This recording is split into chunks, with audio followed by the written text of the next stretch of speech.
which I hope you understand is the second mode of the B-flat major scale.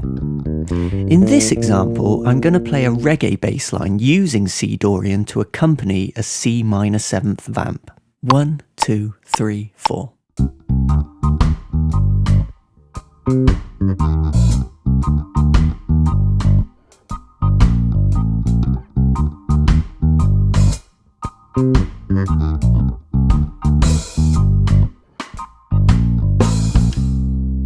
I don't know why, but I never seem to tire of playing reggae.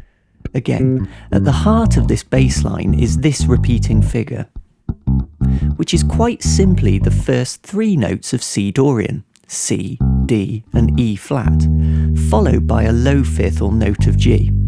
And this sequence is played like this.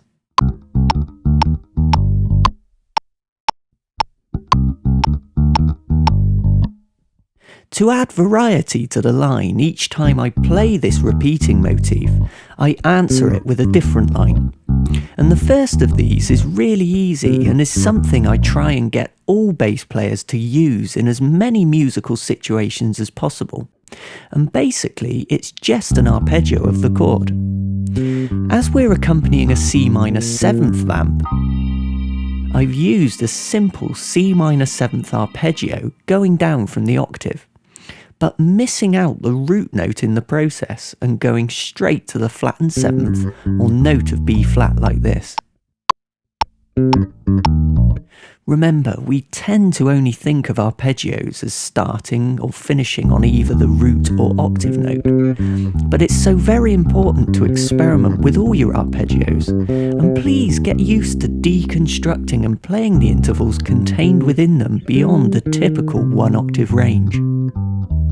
I've also added interest to this idea by starting it at a different point in the music, and due to this, the line leads nicely back to the root note to continue on again each time.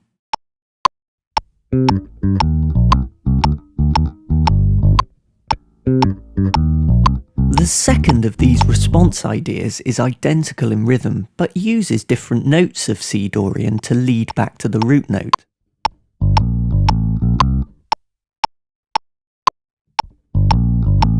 This time I've used G, B flat, G, A, and B flat again to get me back to C.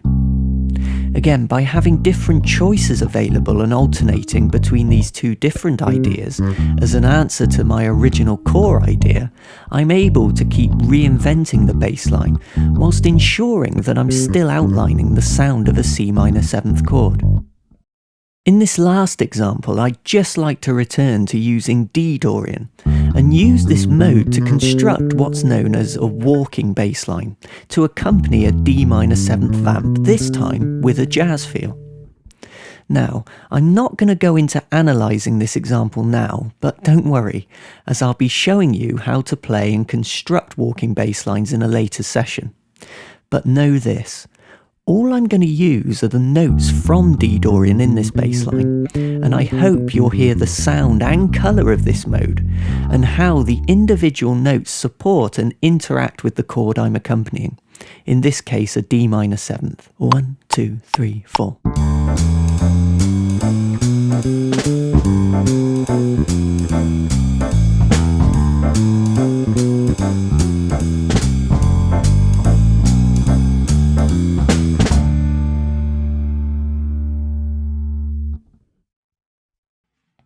I strongly encourage you to learn these examples and take ideas from them to create your own bass lines. To encourage this development in your own playing, I've put the 3 grooves at the end of this session for you to experiment using the Dorian mode. As you work towards creating bass lines of your own, really listen to how your note choice affects the overall feel of your idea, and please keep working with these ideas until you're totally happy with the result. By spending time on this, you're actually tuning into your musical personality, and in the process also learning how to represent the sound and harmony of minor 7th chords using the Dorian mode. So remember these ideas, and the next time you come across a minor 7th chord, you'll hopefully have a pretty good idea of what you'd like to play. Good luck, and I'll see you next time.